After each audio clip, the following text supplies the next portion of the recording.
Friends, আশা করি তোমরা সবাই ভালো আছো আর আমিও ভালো আছি।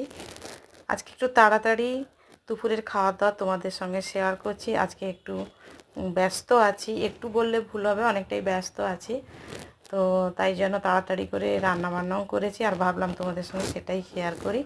তো মাছ রয়েছে কিন্তু রান্না করার সময় নেই, তাই মাছ ডিম এগুলো কিছুই রান্না করতে পারলাম না। একেবারে সাদা মাটা রান্না, সাদা ভাত, উচ্ছে আলু ভাতে দিয়েছিলাম, সেটাকে কাঁচা লঙ্কা দিয়ে মেখে নিয়েছি। আর রয়েছে শিম ভাজা আর এই যে মুসুরির ডাল।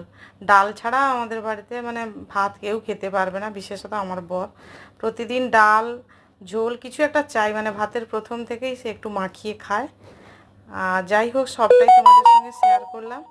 যদি আজকের এই ভিডিও তোমাদের ভালো লাগে অবশ্যই একটা লাইক করে দিও। আমার চ্যানেলটা প্লিজ তোমরা সাবস্ক্রাইব করে দিও, সঙ্গে থাকো, পাশে থাকো, এত কষ্ট করে ভিডিও করছি। তো সবাই খুব ভালো থেকো।